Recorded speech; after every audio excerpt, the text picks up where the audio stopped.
တူရီချေမိတ်ဆွေအားလုံးပဲမင်္ဂလာပါWhat to 3 channel ကနေပြီးတော့နှုတ်ခွန်းဆက်သလိုက်ပါတယ်နော်ကျွန်တော်တို့ဒီမှာ 2D 3D တွေကိုစင်အမြဲတင်ပြပေးနေပါတယ်။အဲ့တော့ကျွန်တော်ကြည့်လိုက်ကြအောင်ပေါ့နော်။ကျွန်တော်တို့ဒီမှာနေပြီးတော့အခု 2D မှာကောထင်ရထွက်သလားလို့နော်ထင်ရမထွက်ပါဘူးနော်။အဲ့တော့ကျွန်တော်တို့ဒီမှာကြည့်မယ်ဆိုလို့ရှိရင်ဒီမှာကြည့်ဟုတ်လားမဟုတ်လားဒီမှာကြည့်လိုက်ပါနော်။ဒီကြာလာပရိသေညက်နေ break နဲ့တောက်ကြနေမနဲ့နောက်ပိတ်နဲ့ပေါင်းလို့ရှိရင်30လို့ဆိုပြီးတော့ခွန်3နဲ့3ညနဲ့ပေါင်းတော့30လို့ဖြစ်ပါတယ်။ဒါဆိုဒီမှာပဲကြည့်မယ်ဆိုလို့ရှိရင်လည်းပဲ38နဲ့9နဲ့ပေါင်းခြင်းဒီ30လို့ဆိုပြီးဖြစ်ပါတယ်ဒါဆိုလို့ရှိရင်ကျွန်တော်ဒီမှာလည်းကြည့်လိုက်မယ်ဆိုရင်3နှစ်နဲ့9နဲ့ပေါင်းခြင်း30လို့ဆိုပြီးတော့သူက3ချိန်တိုင်ဖြစ်သွားခဲ့တယ်ပေါ့ဗျာနော်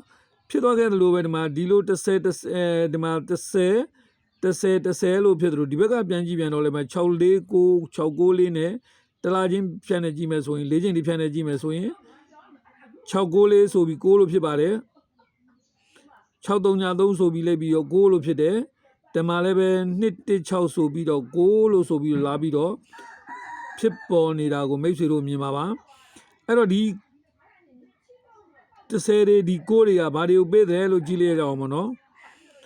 အဲ့တော့ကျွန်တော်တို့ကြည့်မယ်ဆိုလို့ရှိရင်เนาะဒီမှာဆိုလို့ရှိရင်ပထမဦးဆုံးနေကြည့်မယ်ဆိုရှင်ဒီမှာ9 break က9တလုံးကစားနေတယ်3 break က3တလုံးကစားနေတာကိုတွေ့ပါလိမ့်မယ်ငါဒီမှာဆိုလို့ရှိရင်9 break ကနေပြီးတော့9တလုံးသုံးမဟုတ်9 3ညအထီးလို့ဆိုပြီးဒါကျွန်တော်တို့ယူရင်ရပြီပေါ့ဗျာเนาะအဲ့တော့ဒါ break အနေနဲ့ကြည့်မယ်ဆိုလို့ရှိရင်ဒီမှာခွန်နှစ်ပေါင်းခြင်း6တဲ့ဒီလိုခွန်3နဲ့3ည3လို့ဖြစ်ပြီးတဲ့အခါမှာခွန်နှစ်ပေါင်းခြင်း6ဒီ6ပါဝါ4 break ကစားထားတယ်38နဲ့9နဲ့ပေါင်းခြင်း30ဒီ3နဲ့1နဲ့ပေါင်းခြင်း4ပါဝါ9 break ကစားထားတာကိုတွေ့ရပါလိမ့်မယ်တခါ3နဲ့9နဲ့ပေါင်းခြင်း30ဖြစ်ပြီဆိုတော့အခုလည်းပဲ3နဲ့1နဲ့ပေါင်းခြင်း4ပါဝါဒီမိနစ်မှာ9 break ကစားဖို့ရှိတယ်လို့ဒါပထမဦးဆုံးပြောချင်ပါတယ်အဲ့တော့9 3ညပေါင်းခြင်း9 break ဆိုတော့9 3ညထီတယ်9 9 4 break ရိုက်ပါတယ်ဒီမှာကျ4 9ပေါင်းခြင်း3 break 3 8ထီတယ်4ပါဝါ9 break ရိုက်တယ်ဒါဆိုဒီမှာနေပြီးတော့9ဆိုတော့9 3ညအထီနဲ့4ပါဝါ9 break ဒီမှာကစားဖို့ရှိနေတယ်လို့ပထမဦးဆုံးပြောလိုက်ပြသည်9 break ဆိုတဲ့အတွက်ကြောင့်မလို့ဒါ9လေးနဲ့90ဆိုပြီးတော့နှစ်ကွက်ဒါကျွန်တော်တို့တွေ့ရပါလိမ့်မယ်เนาะအဲ့တော့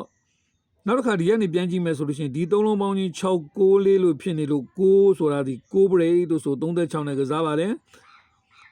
ဒီမှာ633ည9လို့ဖြစ်လို့9လို့ဆိုပြီးတော့9 break ကစားနေတာကိုတွေ့မှာပါဒါဆိုဒီကနေကြည့်မဲ့အခါဆိုလို့ရှိရင်261ပေါင်းချင်း3လုံး9လို့ဖြစ်နေတဲ့အတွက်ကြောင့်မလို့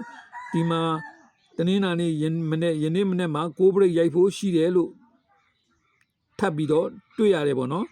အဲ့လိုတွေ့ရတဲ့အခါမှာဘယ်လိုကစားမလဲဘာနဲ့ကစားမလဲဆိုတော့ကြည့်တဲ့အခါကျမှဒီမှာ9 break ကို31ဘေးမှာကပ်ပြီး31 1ချင်းနဲ့ကစားထားပါတယ်နော်ဒီမှာကြည့်တဲ့အခါကျတော့85 1ချင်းနဲ့ကစားထားသလိုဒါဆိုလို့ရှိရင်ကျွန်တော်တို့ဒီမှာ35 1ချင်းနဲ့ကစားဖို့ရှိနေတယ်လို့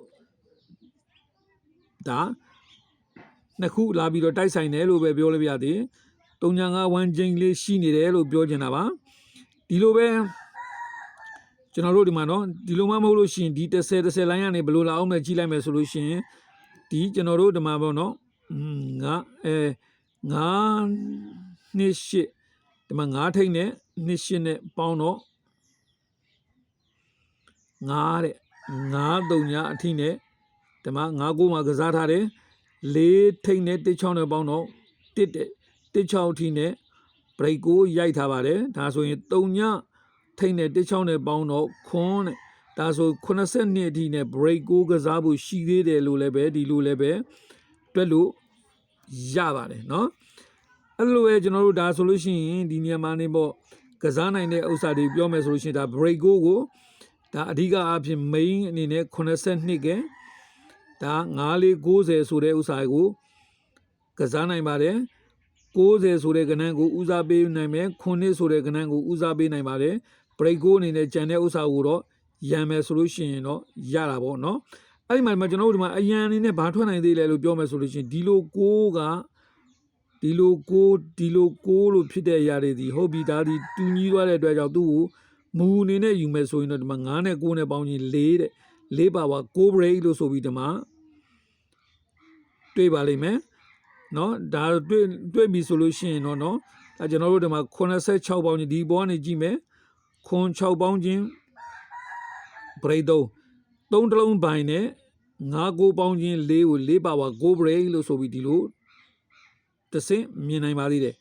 တခါထပ်ပြီးဒီလို6လို့ဖြစ်တဲ့အချိန်မှာလဲဒီဘော9 break အဲ့9 break ကို9တလုံးပိုင်နဲ့ဒီမှာ3ညာ4က4နောက်ပိတ်နဲ့3ညာ3က3ညာထိန်နဲ့ပေါင်းတော့4ပါဝါ6 break ဆိုပြီးတော့တွေ့ပါတယ်ဒါကြောင့်9တလုံးနဲ့6 break ဆိုပြီးဖြစ်ခဲ့တယ်ပေါ့နော်ကဲအဲ့ဒါဆိုလို့ရှိရင်ကျွန်တော်တို့မတူကွဲတဲ့နေရာနဲ့ပြန်ကြည့်မယ်ဆိုလို့ရှိရင်เนาะဒီမှာဒီကိုမတ်တက်အနေနဲ့ထားမယ်ဆိုရင်8နဲ့1နဲ့ပေါင်းရင်ကိုပါဝါ4 break ကစားဖို့ရှိပါတယ်32ဆိုတာဖြစ်တဲ့အတွက်ကြောင့်9 break ကို9တလုံးနဲ့ဆိုလို့ရှိရင်တော့59တကွက်လည်းပဲကောင်းပါတယ်เนาะဒါဆိုလို့ရှိရင်ခုနကတုန်းက94 59 90เนาะ40ပေါ့เนาะအဲ့ရမှာတစ်ခါထပ်ပြီး82ကိုဟိုတင်ဖြစ်မဲ့ဆိုရင်ခွန်2ဒါတွေကိုရပါတယ်အဲ့တော့မိတ်ဆွေတို့အနေနဲ့ break 6လေးကိုတော့ဒီနေ့မနေ့အနေနဲ့အကြိုက်ဆုံးပါဒီအကြိုက်ဆုံးကနေပြီးရွေးချယ်ပြီးတော့ထိုးတဲ့ဥစ္စာမျိုးတွေရှိမယ်ဆိုလို့ရှိရင်တော့ဒါဦးစားပေးအနေနဲ့ဆိုလို့ရှိရင်ပျောက်ကရန်ခွန်နဲ့လည်းကစားလို့ရတယ်ခွန်နှစ်စီတွေကိုကစားလို့ရပြီးတော့နှစ်တွေကိုကစားလို့ရပြီးတော့ကျန်တာတွေကိုရံမာလို့ပြောချင်ပါတယ် break လေးအနေနဲ့လည်းပဲเนาะအဲ့တော့ကဲညနေအတွက်လည်းပဲတစ်ချက်ကလေးပြောလိုက်မယ်เนาะဒီမှာကျွန်တော်တို့ဒီမှာခွန်3နဲ့3ညာနဲ့ပေါင်းတော့3ညာတဲ့အဲ့လို3ညာလို့ဖြစ်လို့ပထမပွဲမှာဟောမှာခွန်3ညာ5တဲ့ခွန်ထိန်နဲ့ဟော3ညာ5နဲ့ပေါင်းတော့2เนาะ2ခွန်ဆိုတဲ့နေရာမှာ2ခွန်အထိနဲ့เนาะဒီမှာ2ခွန် break ပေါ့เนาะဟောဒီမှာခွန်ထိန်နဲ့50နဲ့ပေါင်းတော့ဒါ2တဲ့အဲ့2ဒီ2ပါဝါခွန် break ဒီမှာ2 5မှာကစားတယ်အဲ့လိုကစားတဲ့နေရာမှာပေါ့เนาะဟောဒီခွန်နဲ့9နဲ့ထိတ်ကခွန်နဲ့9နဲ့ပေါင်းခြင်းယူမလားတုတ်ဒီမှာမဟုတ်ဟိုခွန်8ခွန်ကခွန်နောက်ပိတ်နဲ့50က9ထိတ်နဲ့ပေါင်းတော့2တဲ့အဲ့2ဒီလုံးပိုင်နဲ့ခွန်3ညာ9နှစ်ကပါဝါခွန် break ညနေကိုကစားပါတယ်ဒါဆိုလို့ရှိရင်ဒုတိယပွဲအနေနဲ့ကြည့်မယ်ဆိုလို့ရှိရင်လည်းပဲဒီမှာ3နဲ့4 9နဲ့ဆိုတော့6တဲ့အဲ့ဒီ6ကို6ပါဝါဟိုင်းမှာ62ဆိုပြီး tip break ကစားတယ်အဲ့လိုကစားတဲ့နေမှာ9နဲ့4နဲ့ပေါင်းချင်း9ဒီလုံးပိုင်နေနဲ့62ဆိုပြီးတော့ကစားသွားတာကိုတွေ့ရပါလိမ့်မယ်เนาะအဲ့တော့ဒီမှာဆိုလို့ရှိရင်353ညဆိုတော့8ပါဝါ3 break ကိုရှင်းနောက်ပိတ်နဲ့3ညထိတ်နဲ့ပေါင်းတော့8ပေါ့ဗျာအဲ့တော့3 break ကို8ပိုင်နဲ့ဆိုရင်85အရန်အနေနဲ့30ညနေကို85နဲ့30ကိုဆက်ပြီးတော့ထိုးလိုက်ပါအောင်လို့ပြောလိုက်ချင်ပါတယ်เนาะအဲ့တော့ခုမနေ့အနေနဲ့ဆို break လေးကိုကြိုက်ပါတယ်ဦးစားပေးအနေနဲ့ခွန်နှစ်အဲ့တော့ခွန်နှစ်ကခွန်နှစ်ကဦးစားပေးအနေနဲ့ဒုတိယအနေနဲ့9493ည5940ဖြစ်ပြီးတော့တတိယအနေနဲ့81တို့63တို့ကိုကြိုက်ပါတယ်ညနေအတွက်ဆိုလို့ရှိရင်တော့85နဲ့3ကိုကစားပါလို့တိုက်တွန်းချင်ပါတယ်ကဲအဲ့တော့တပတ်စာအနေနဲ့ဒီမှာကျွန်တော်တပတ်စာအနေနဲ့တရားဝင်ပေါ့နော်ကျွန်တော်တို့ဒီမှာခံမှန်းချက်ကဏ္ဍလေးတွေကိုတင်ပေးလိုက်ပါမယ်ဒါ16ရက်နေ့ယနေ့ကနေပြီး20ရက်နေ့အထိပေါ့နော်ဒီတပတ်စာခံမှန်းချက်အနေနဲ့အခွေအနေနဲ့9431ကိုခွေနိုင်ပါတယ် break ကိုတော့Lego break ကတော့နော်တပတ်စာထဲမှာလည်းရှိတယ်ဗျအဲ့တော့ကစားပေးပါပတ်သီးအနေနဲ့ပြောမယ်ဆိုလို့ရှိရင်တော့19ပတ်သီးကတော့ကျင်းသေးပါတယ်ရှယ်မွေးအနေနဲ့ပြောမယ်ဆို90နဲ့8ဖြစ်ပြီးတော့မွေးကနန်းအနေနဲ့4နှစ်4ခွန်6နှစ်ခွန်1 8လေး3ညနဲ့6ခွန်6ကို35ဆိုတဲ့ကနန်းတွေကိုဒါတပတ်စာအနေနဲ့ခံမှန်းပေးလိုက်ပါတယ်ဒီတည်းကနေပြီးတော့စိတ်ကြိုက်ကနန်းလေးတွေကိုလိုလို့ရှိရင်တော့ဗျာထုံးစံတိုင်းပေါ့ကျွန်တော်ရဲ့ Viber ဖုန်းနံပါတ်399684 69326ခွန်မှာချိတ်ဆက်ပြီးတော့နော်ရယူနိုင်တယ်လို့ပြောလိုက်ပြစေအော်ဒီမှာ3အနေနဲ့ဒါခွန်ခွာလင်းနဲ့ပေါ့ဗျာဒီ9ချိန်တော်တွင်မှာမွေးကနန်းလေးရှိတယ်ဗျအဲ့တော့ဒီချိန်မှာလည်းပါဝင်နေတာမလို့ထည့်ပြီးတော့ဒီကနန်းလေးတွေကိုကန်ဆန်းကျင်တပါဆိုရင်တော့နော်ခွန်ဒရိုင်းခွန်3ခွန်ခွန်8ခွန်ခွန်6ခွန်ခွန်3ညခွန်ဆိုတဲ့ကနန်းလေးတွေပေါ့ဗျာနော်ကဲ အားလုံးမင်္ဂလာပါ